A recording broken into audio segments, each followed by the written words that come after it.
生日快乐！生日快乐！生日快乐！生日快乐 Wonderful! My mission accomplished. 生日快乐 Happy birthday! 大家好，我是大王，我是小汪。7月30号的时候，著名的电影导演诺兰带着他的新片《奥德赛》来北京做首映礼了。在前几天这个电影还没正式上映的时候，这个首映礼上的一段10几秒的小视频先火了，就比电影海报那传的要快多了。就这个视频里面上海广播电视台的资深双语主持人陈璇，在给台上的这些外籍主创递话筒的时候，他做了一个弯腰屈膝的动作，几乎是半蹲着，有的人形容是半跪着然后又全程仰视着对方。这段画面呢被截出来发到网上，1天之内就传遍了全网，评论区可以说是吵翻了天。有人就骂他卑躬屈膝，丢了东道主的脸面，也有人站出来说呢，这是行业里的专业操作呀，跟人格尊严没有关系，因为这不能挡着观众的画面嘛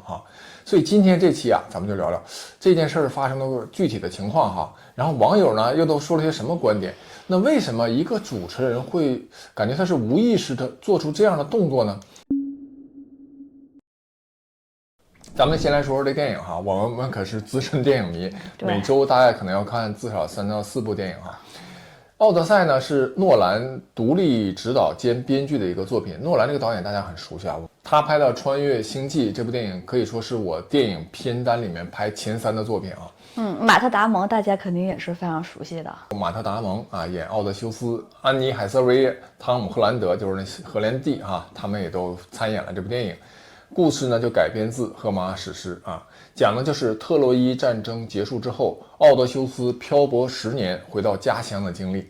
诺兰呢这次没有照搬神话里面命中注定的框架，而是用了双线的叙事，结尾也给改了。大概意思呢就是奥德修斯完成复仇之后选择了自我放逐，落点就放在战争创伤没法真正被抚平这件事上。也就是说，在宏大的史诗背景叙事之后重点探讨了人性的问题。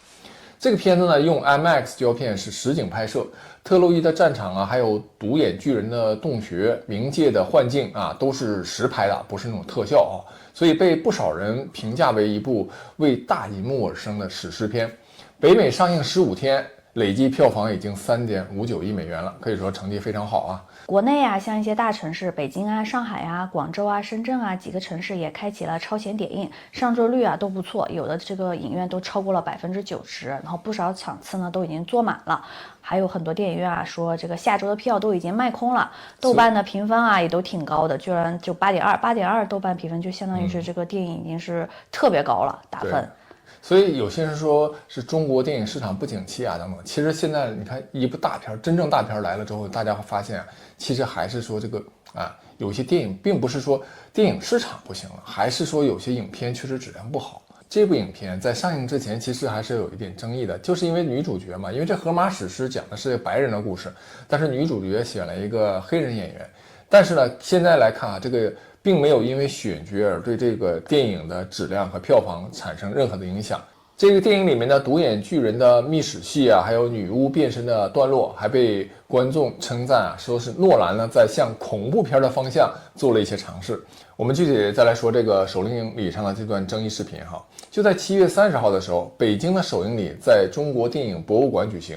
上海外语频道的双语主持人陈璇他就负责采访外籍的主创。他递话筒的时候就背对着直播镜头，然后屈膝俯身，压低了身形，整个人呢几乎是半蹲下去的。这话筒就举到了像马特·达蒙等等几位嘉宾的胸口的高度，然后自己呢是比对方矮了大半截。这段画面被截取传播之后陈璇本人其实他也做了回应，他说呢，这是为了不遮挡直播的机位，是国际影视活动里的常规操作，是职业的习惯。如果他不这么做，就有可能导致挡了直播镜头，反而被认为是不专业但是很快就有网友翻出以往他在主持国内活动的一些视频的对比，就发现他平时递话筒的时候往往呢站姿呢也是挺拔的，也或者是站在旁边，也并不会蹲下去哈。这种前后的反差，让专业操作这个解释，有些网友就认为是站不住脚，质疑声呢也就越来越大。有些人说啊，你看你主持人，你代表的是中道主的形象，涉外的场合应该不卑不亢，站直了呢才能把采访做好啊。这件事儿到目前呢还在发酵哈，陈璇本人和上海台方面没有再做进一步的回应。不过怎么说呢，就是说这个片子是大片，然后导演也是非常知名的，主演也是非常知名的，但是就这个小视频我也是看了一下，我真的也是非常诧异，这个女主持为什么会做这样的一个动作。她最后虽然找的那个解释说我为了不挡住这些主演，对吧，就是台下的观众能看见他们，你这个解释我们大家都是理解的，但是你说不管是中国所有的这种采访我们看过的这么多节目，或者说是国外的这种颁奖什么的，就是我几乎没有看到一个主持人是这样的一个形象。你不挡着他，你可以侧身嘛，对不对？你站在旁边，一个一个挪过去，然后你侧身，站在后面都行啊。反正就大家一般都是侧身，或者你就把这话筒举到旁边，对吧？让他们一个个传过去行，或者你一个一个走过去，然后你微微侧身子也行。但是总之没有人说是用这种半蹲的形式这么一个个挪过去的。反正看他这个姿态其实我个人看确实有点不太得体，就往往你什么情况你比较得体，半蹲着，甚至你跪在地上都行呢。就是比如你采访坐轮椅的或者你采访小朋友，是吧？其实就是有的时候你面对一个相对更为弱势的群体，对弱势的这种小群体或者是个体的话，你表现的更弱势一点，那这个时候其实是一种得体和尊重的表现。但他呢，这种情况就看着就比较别扭，你说你也没必要嘛，是吧？而且你说按照他的解释，这是一个为了不遮挡直播机位，而且是一个什么国际采访的一个常规操作，那我们应该经常能看到这样的，对不对？而且这个事儿你说在网上已经发酵成这样了，大家讨论这么多人扒了，也没有扒出来其他的类似的这样的一个行为。对，那网上评论呢也有两派我挑几条比较有代表性的给大家说一说。批评声音里面最狠的一条大概是这么写的就说你看半蹲地脉，弯下的是膝盖，丢掉的是骨气。面对洋人的过度谦卑，绝非职业素养，而是刻在骨子里的文化自卑。大国时代平视世界才是真体面。你现在还总提这个洋人还有网友调侃说，因为大家知道现在因为中日关系比较紧张嘛这网友就说，这个主持人差点就把谄媚演绎到了极致，都快认成高氏早苗了。还有人说，从这个礼仪角度出发呢，说礼貌呢不等于谦卑，尊重嘉宾和守住自己的这个分寸，本来它是不冲突的。大家争的其实是对外交流这个尺度问题。还有一些替他辩护的声音比如有业内专业人士就出来解释说这个机位是偏低的，那半蹲呢，为了不挡住嘉宾的脸，是舞台拍摄里的这种常规动作，跟人格没关系我看那个刘春就凤凰台那个之前的前台长刘春也出来就说他觉得也没什么太大问题。也有网友指出，这个陈璇呢，他是上海广播电视台从业将近20年的资深主持人了，专业水平是摆在那儿的，采访过不少的政要和名流，说他刻意讨好，没有见过大场面，那未免有点冤枉他。也有人说，你看人家过去的留学履历是去过诺丁汉大学和伦敦皇家霍洛威学院的，是名校的硕士不是那种没有见过世面的新人，不应该被这么苛责当然呢，批评那方其实是比较多的，往往就不买账，就对这些支持他的言论不买账，反问说既然你这是专业操作，那为什么他过去采访国内的嘉宾的时候怎么没这么蹲过呢？只有对这个外国大牌才这样呢？这个反差才正是问题所在呀。还有人把这件事呢跟别的例子放在一起比较，说你看国内一些企业家公开场合人家是强硬和自信的，反倒趁着这段半蹲的画面更让人不舒服还有相对中立的网友说，这件事争论的两派其实都有道理和稀泥的就出现了，就一部分人在意的是姿态本身，另一部分人在意的是行业里的实际操作规范，两边说的呢不是一回事儿吵起来自然就吵不出结果。那接下来我就说说我的观点我觉得这事儿呢，其实不能简单归为职业的操作习惯，也不能简单归为崇洋媚外。就先看他本人的表现有人呢就把他以前主持节目的那个视频拿出来做对比，就发现他平时的状态呢也算是比较正常的。递话筒给旁边的人的时候，他是站在旁边的，也就是说专业操作还有一种方式呢是站在旁边，并不会蹲下去。所以他这次呢确实有点不一样。当然了，也许他可能是这次有多个直播镜头，比如有从这边来的，有从这边来的，不像他以前主持的时候可能就一个镜头、两个镜头是吧？从正面来的，所以他可以站旁边，这不排除有这种可能性哈。但是总体上来感觉我的判断是，他这一次主持你不能说他是怯场，但至少呢，他确实有点过于尊重对方了，就尊重到好像需要用这种肢体动作来表达。那我想原因呢，无非有这么几层。第一层就是你看几位主创呢，几乎全程是用英语跟他进行交流。那他作为外语主持人来负责这场活动，就算他外语再好，但只要大家知道不是母语水平的话，如果遇到对方语速快、口齿不清，然后又在环境比较嘈杂，因为这个采访现场也比较空旷嘛，是吧？可能在一定距离可能听不清对方说话等等哈。那有些人的第一反应不是对方口齿不清或者是场地原因，往往反而会觉得是自己的问题，好像觉得自己这个因为不是母语嘛觉得自己没听清楚对方是自己的听力还没那么好，会觉得有点尴尬，因为自己又是专业主持人嘛，所以呢心理上会有一点点的打怯。再加上你看对面站的诺兰、马特达蒙这种非常重量级的是吧，全球都非常重量级的人物了近距离接触呢，大部分人的心理上确实都会不自觉的把自己放低。在中国的教育里面呢，又从小到大确实有一种什么尊卑观念的这种传统。其实不止大陆台湾也是一样，要包括一些海外的华人的第一代移民呢，往往也是带着这套东西的，就对权威的那种尊重和敬畏有的时候为了表达尊重就会下意识的、无意识的陪笑讨好、善笑是吧？这都是这套就是环境和文化训练出来的一些本能的反应，就不是有意的反应。所以综合这些所有因素，你往往有时候人的气场就会输了一截，面对这些大牌的时候。所以这个主持人这个时候用蹲的这种姿态就把这种劣势感觉就是心理潜意识那种劣势呢就暴露出来了。他本意呢可能只是想表达友好尊重是吧，然后表达自己对作为一个主持人也尽地主之谊那种感觉，然后又不遮挡镜头，但是呈现出来的结果其实是适得其反的。甚至有网友都评论说，看诺兰那表情好像都觉得你的姿势有点过了，对，都有点不耐烦了。所以往根子上说中国几千年这种帝制和威权的统治确实让很多普通人在家庭的内部在社会的结构里都形成了一种对强权对地位更高者的那种近乎本能的尊崇可以说这不是哪个人的问题是有的时候就是一种集体的无意识的产物。这也不只是中国的现象，像日本、韩国职场文化里其实也是有上级对下属的那种俯视和强势，有时候比中国还要严重。但是我觉得这个女主持人吧，你说按道理她也是挺有经验了，20多年了那怎么就感觉就是她跟我们上一次聊的那个韩红的那个走个面儿，有点异曲同工的感觉。其实她这个比韩红那个还要更夸张，因为韩红那个走个面儿，其实她这句话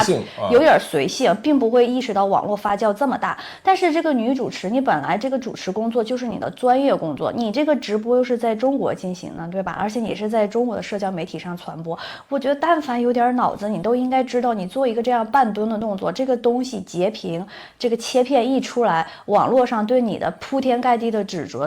就是马上就可以预见到的。而且大家就是现在对这种就是崇洋媚外是非常非常抵制的一个行为，而且现在网络上的整体氛围你说跟20年前真是不一样了。现在你看1990年90后的人今年都已经36岁了，眼瞅着都你看奔4了，对吧？就大家对于这个崇洋媚外真的是非常非常抵制，非常厌恶。你就像前段时间那个电影就是穿 Prada 的女魔头2，就开始还没上映的时候，大家本来还说，哎呀，时隔多年，当时第1部挺火的，第2部出来了，是不是很多人还期待？结果里边那个安妮海瑟薇那个新助理就是一个亚裔的形象，就是一个亚裔演的，然后就是有点那种刻板的，就是那种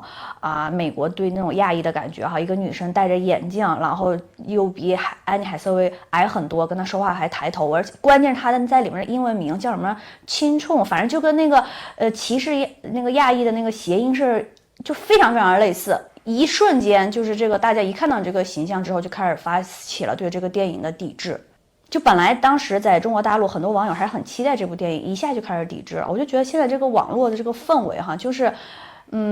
怎么说呢，我感觉反正90后这一批人真的是我感觉这个腰杆更加的这个挺直了，还有这个平等了，然后看外边的世界。对，这综合原因哈。还有一个原因就是我觉得就是为什么这个主持人这种态度跟从小成长的环境是有关系的。大家知道，在中国大陆学校的这个教育啊，还有包括经常接触的这个影视作品里面，好像总有一种暗示哈，之前哈，就是对外国人应该表现得非常友好啊，才会显得我们更加有礼貌，也显得我们自己的素质比较高。这背后其实确实有一个客观事实的垫底，就是你看不少这个中国人呢，初到国外的时候，其实有的时候他并不是说这个人他真的不礼貌，而是他无意识的表现的好像是有点缺乏礼貌。比如说这个排队的时候就没有去认真的去找这个队的队尾，是吧？然后排队的时候呢，跟前后人呢站得有点比较近。还有比如说有的时候停下来聊天或者打电话呀，就没太注意有没有挡住别人的路，比如就可能挡在商场那个本来不宽的路的正中间站着的，这不是故意的哈。其实有的时候它就是一种生活习惯，并没有养成。因为大家知道啊，其实中国人啊，真正的就是吃饱穿暖，其实也就40多年的时间，就这好多人的这个父辈也没有这些习惯，那孩子自然也学不到啊。所以归根到底啊，就是因为特定历史时期成长起来的这么几代人，在教育和生活习惯、环境等等各方面缺乏很多东西和条件啊。然后最近20-30年又富起来太快了，就有一些富人嘛，然后物质条件上去了，但是生活习惯上的一些陋习呢，确实没有跟上来。这种落差感加上从小呢那种环境的教育或者影响，就是说对外国人哈，咱们应该友好，再加上影视剧里外国人那种优渥呀、整洁体面的生活方式带来的羡慕和冲击。几层因素叠加在一起，就会催生出一部分人对外国人的那种讨好式的和过于尊重的那种态度哈。其实这已经不是一个个体现象了，而是甚至可以说是一个集体意识。就比如说有外国人在中国旅游丢了一辆自行车，然后那就肯定就出大量的警力来去帮他去找，然后快速的找到，还登报上过新闻，是吧？这种新闻。但是你想，如果一个普通的中国人在大街上自己丢了一辆自行车，会有这样的待遇吗？显然不会。这几年呢，高校招收留学生的问题呢，也是同一个逻辑在起作用啊，就让人大跌眼镜的例子不少。你看最近王红不是火了吗？然后有一张图片流传，就对